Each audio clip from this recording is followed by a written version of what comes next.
Welcome to Chaos2Cured podcast. This is Kirk Patrick Miller and Jeffrey Freed.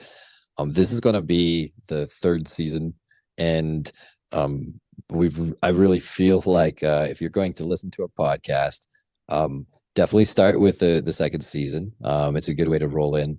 I felt like we got on a nice steady groove for a while there, and I did want to just kind of talk a little bit about Jeffrey. And my co-host is not only a New York Times bestselling author, but he's a world-renowned expert on autism, ADHD, and a whole bunch of other things that were classified as learning. I don't like the word disabilities. And he is an educational consultant and works to help people really that need it. I cannot, endorse him highly enough because he's the one who helped me when things were really dark, and he continues to help others that I know of as well. So, look into him, and please, reach out in the show notes or on Spotify. I think most of the places there's a way how to reach out to him. And for me, if you're not familiar, I had a quad diagnosis. I went through a lot of difficulty. Overcame it, was asked to write a book that's titled Chaos2Cured. You can find that on Amazon. And there's a newer one, Chaos with the number 2 Cured, which just has, an updated, like where I'm at, like 10 years later. So that's about me. And I do the same thing, educational consulting. And Jeffrey's pretty much my mentor on this. And so today we're going to kind of maybe make it a little shorter, but we wanted to talk about, friendships. It's such a vital part to have and in life, and I feel like friendships are very different now to me than they were in the past. So Jeffrey, what are some of your thoughts on friendship and just mental health, maybe the connection between them, or even just friendships and success in school? Yeah, well, friendship is definitely morphed. It's something different now. People have lots and lots of friends on Facebook, TikTok, whatever, and they think they're friends. Now, in a certain sense, they are, because they're talking, they're they can be anonymous, which frees them up to, speak their mind and say things that are more controversial. But actually, Bully. yeah, yeah, but yeah. It's got a lot of negatives too. Because you lack. I mean, it's such a difference to talk to somebody online and to look them in the face or eyes, hopefully, and try to talk to them and do things with them instead of doing things online, imaginary things. There's a huge difference. Research says that one of the most gratifying things about having a friend is you read their body language, you can see sympathy in their face, and it really, really raises the endorphins in a human being. Now, extroverted people usually have a lot of friends, and they do well with lots of friends. The people I work with, the right hemisphere dominant, visual, spatial, or autistic people, very few of them have a lot of friends. It's usually one or two friends. And if you're hypersensitive, like all the people I work with are, you're going to have trouble making and keeping friends, because sometimes friends do things that aggravate you or piss you off. And when everything is more intense, it aggravates you more than it would somebody who's neurotypical. And it could become a drama, just constant drama. And that makes it so hard to have relationships. And as this culture becomes more and more visual and less empathetic, what happens is friends are people who don't have a million friends on Facebook or Instagram or Reddit or any of those platforms really have trouble making friends up close and personal. Anybody who works with kids, a teacher, a daycare worker, will tell you that these kids are different. Um, when it comes to, like real friendship, like playing, kids who are playing with each other, or teenagers who go hang out together, it's just different. And there's not a lot of training, because all the in terms of making friends, because virtually all the friends and relationships are online now, and nothing is going to change that. There is no power on earth that's going to make people leave online No, and start no. to commiserate with other people one on one. People don't go outside. They don't play football together. They don't play basketball together. I mean, some do, but most don't. And what's taken place is electronic relationships, which really are Absolutely. different. They're different. One of the things you explained, something I just dealt with today. So I have one little individual, and he's a good little guy. I shouldn't say little. Don't mean to be demeaning. He's young, and I asked him, how his school was going, and very first thing was, everybody's so mean. Yeah. And I was like, okay, and his follow-up statement is, there's one kid is really mean to me, and he said everybody's really weird about him.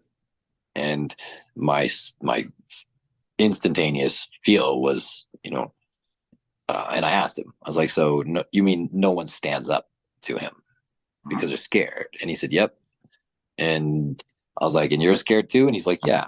So you can tell, he's dealing with a bully situation, which, we had Dr. Jennifer Fraser on, and we discussed, what happens.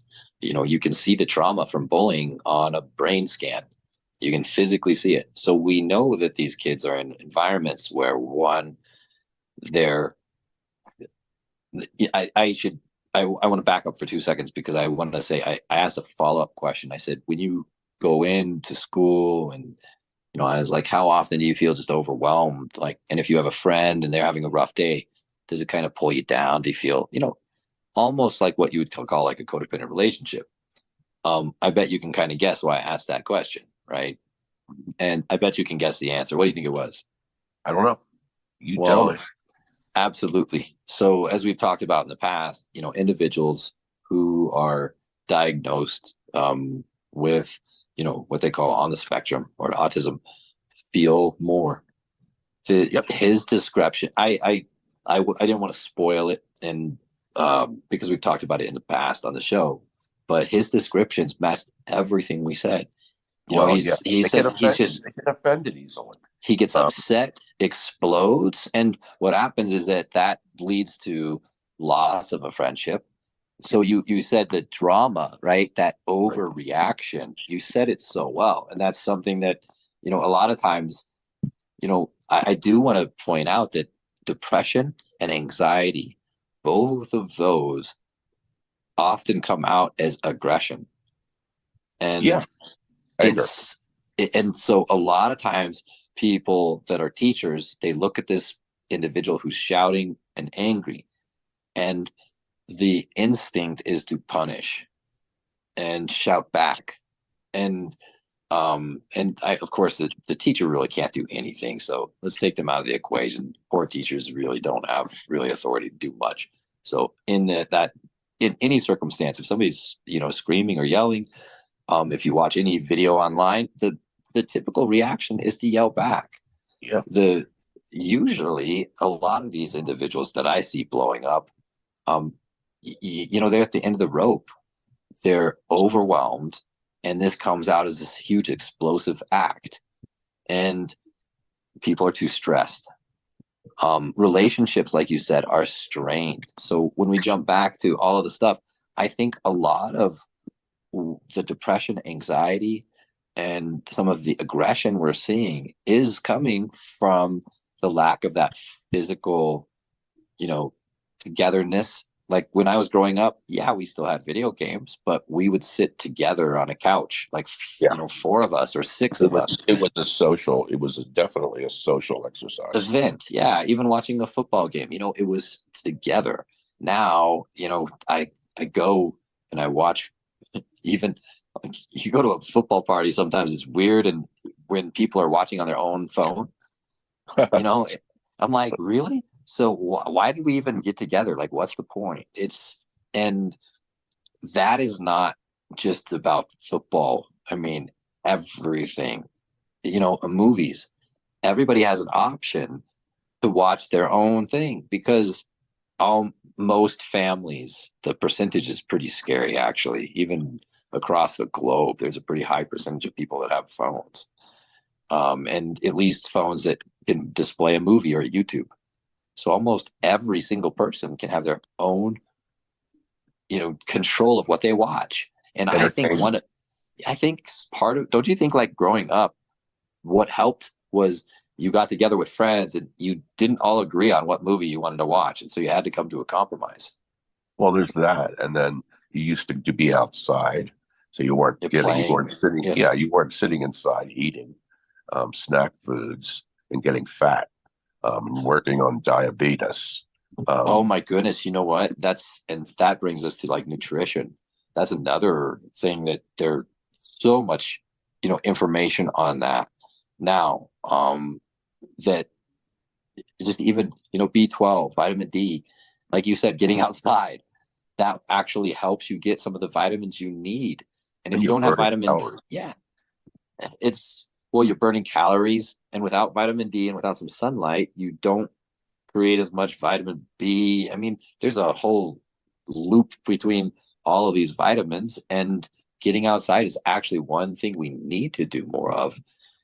It's been shown in so many different studies to help just go on a daily walk, Yeah, so now getting outside is one thing, but going for a walk and friendship, there was a show on Netflix about blue zones where people live to 100, yeah, and all that. they tried to set up and one of the things was a walk, right? Everybody had to walk together, and just getting outside and being around others, people made friends, Yep. and it bonded communities. People then live longer. It's a sense of community. We've talked about Enemy. If people want to look back, that was a really interesting show. That's kind of the breakdown of social norms when everything's getting so big. The internet, you can have friends anywhere in the world. And I would admit, I do have some friends I've never met in person. I have Yep. quite a few. Probably less And, than the average person. yeah, I would say I would, I probably have more virtual friends that but I don't speak to many people. I really am more of a work person, and I'm more of that introvert that you were talking about beforehand. I can act as an extrovert, but it is extremely. It used to be a lot more draining. I feel like that's improving a little bit. I've been trying to do things that are a little different because I think it's good to get out. And I'm the type of person, and I don't think I'm alone in that either. That a lot of neurodivergent individuals, especially with anxiety, OCD, that feel very comfortable in a specific setting, and they get used to a specific pattern, and it's hard to break those. So, then it's hard to go out and meet people. So and COVID made things worse. And by that, I mean, it gave me a really good excuse to, or I guess I shouldn't say excuse. They shut everything down. So it kind of forced me into a place where I couldn't see anybody. So it changed the dynamic of how society worked because some people found that they could work online. And we started to see how many people were anxious and were maybe struggling with commuting and dealing with other people. And there's a whole host of other reasons that people are struggling, I think, to get out. Um, and online entertainment is probably one of them. So I Yeah. def, Let me don't you throw, think? let me throw something in there. When there are so many choices online, it's like a feast for people. They can watch a movie, any movie they want within reason. They can play games. They can get on TikTok and find interesting topics and interesting things to pay attention to. So it's so alluring, and it is definitely addictive. So what happens is you don't need one-to-one relationships, or you think you don't, because everything's in that little phone that everyone can afford. I've been all over the world. It was just in Costa Rica. Everybody has a phone and everybody's staring at it. And kids aren't going outside there, which was there too. yeah, it's like that's a huge problem. And with the invention of really good AI and really, really good virtual headphones and stuff, which are really going to go crazy one of these days. Those headsets, yes. It'll convince you that you don't need friends, you don't need relationships, you don't need romantic relationships, so you don't develop those skills, which can only be developed by practice. And absolutely, there's going to be a huge social implications socially, and there already are, but it's going to dwarf that. And well, we're seeing almost no. Yeah, sorry to interrupt. No, you go. I was going to say, you're already seeing, less people that look at marriage. They don't even look at commitment as something that's important. So a lot of people are very career driven. You're seeing, definitely a huge fall of religion overall in terms of percentage wise. A lot of young people are looking at going, maybe being spiritual or agnostic, not necessarily choosing one specific religion. So that, there's a whole bunch of different relationship dynamics that used to exist that are falling apart. Yep. And they haven't been replaced by anything healthy. They've been replaced by technology and the iPhones. It is nobody talks to anyone else in a public place anymore. Everyone's got their face in their phones, creating their own reality. And like, I was on my trip. There was one guy there, and he was by the pool, and he was talking to people, and he was trying to engage people. Nobody would engage. They were all staring at their phones. God forbid they actually talk to somebody different and exchange pleasantries. It's not happening. The phones are much more entertaining than getting to know someone one-on-one, or at least that's what most people perceive of. And there's again, I want to finish with this. There's no going back. There will always be certain people who eschew technology and go live, off the grid and raise their kids with no technology, thank God. But that's not most people. Most people can't fight that. And it's going to happen. And we're going to have to redefine friendship. And that's why there's no empathy, or very minimal empathy too. Because the only way you develop empathy is by dealing with people, seeing their pain, talking about it, practicing being empathetic. And you don't have that anymore because you don't have any legitimate friendships. You have cyber friendships, and they're not the same thing. Oh, I can't disagree with anything you just said. I don't think we can go back.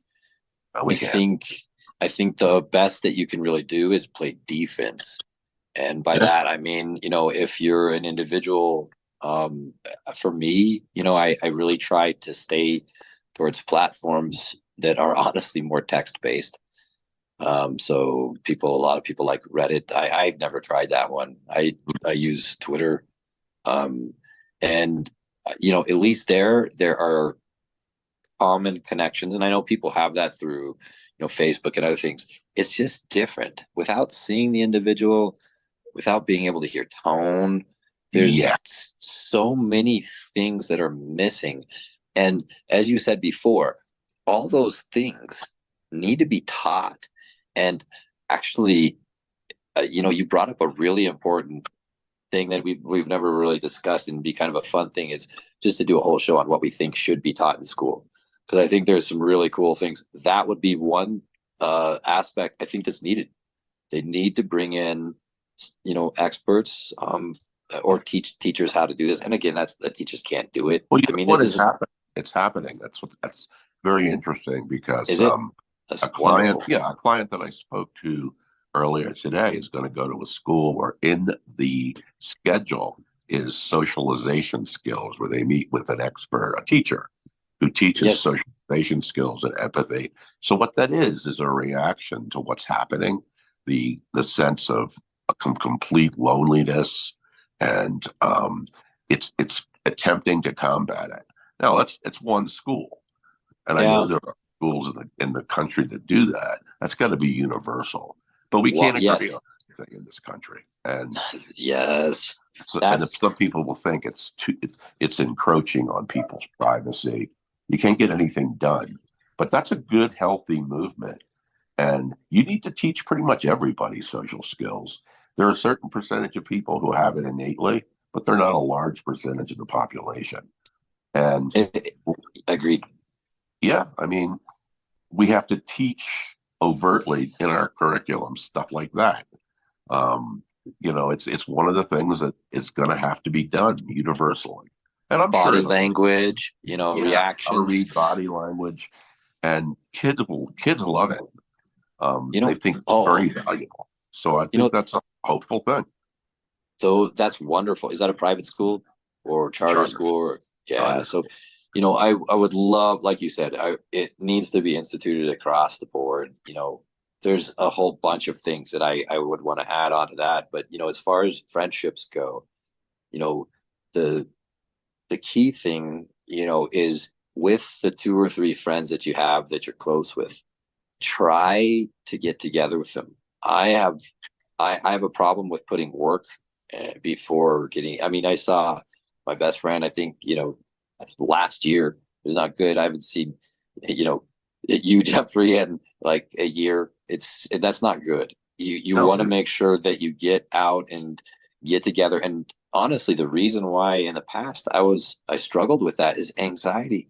For me to leave the house and very to true. deal with traffic is so overwhelming. And then you deal with, as soon as you get to a place, you have to deal with parking. Where do I park? I have anxiety about parking the night before. I used to. Things are getting better. As and I'll keep people updated on that journey Well, too. that's a But great point. That's a great point you said, because when the outside world is so abrasive and just hard to deal with, it's more alluring to have online relationships. You don't have to go outside into the traffic and the pollution and the weather and the bad drivers and the parking. Um, absolutely, and it's got two things going for it. It's um, technology means you can have the illusion of friendship, which can make you feel like you're a social person. And the other thing about it is that you don't have to go outside in the harsh world, and it is really harsh. it makes it Traffic, easier to hide. yeah, It really does. And it's that's a what I little, was always doing. And it was never an issue of not wanting to see people because, some of my it's friendships, not I worth really the cherish. it's It's not so, worth the it's so scary. And when I get there, my heart's palpitating. I'm having a panic attack and sitting down and then trying to enjoy the conversation. Then I'm dealing with trying to like hear the person because everything is so loud. yeah. And it's where I really think, they need to go back to like, a longer dinner, more relaxed, more, I think, shorter school days, shorter work days. I love what Europe is doing. My goodness, we just need to have something change. But if you have, I'll end with this. If you have people that are really precious to you, try your best to get together with them because there's just things that you get out of that face to face that are not, it's not replaceable with social media. It is just not. You can't do it. So that I think it's a very important thing, and I think the issues of friendship and social skills are things that we do need to address socially and honestly on a massive scale in this country, and also unity, getting people to just stop being so mean to each other. Who cares if you disagree? That's Learn from because each other. that's because there's very little empathy, and there's no empathy It, or very little empathy because people don't really get to know people well. They don't experience their personalities. And judge fast. online you can just show what you want to show. You don't have to worry about being exposed for being a vulnerable person. It's a very, very strong tide that we're swimming against, and I Oh, don't know if we're going to make it or not. well, let's hope people take the right steps and at least go say hi and share this podcast. We're trying to help people out too. So it's a joke there. we'll end with that. Please join us the following week as well. Jeffrey, as always, it's a pleasure. Thanks so much. You as well.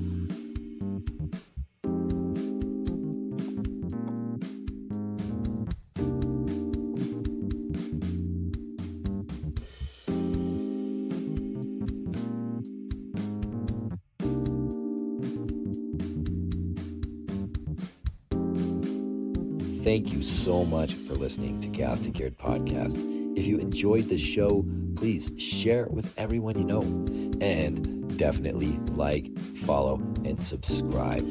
Certainly leave a comment if you'd like. Let us know what you'd like us to talk about the next time. Also, in our show notes, there should be direct links where you can follow us on our social media, as well as reach out to us directly. Thanks again, and have a great day.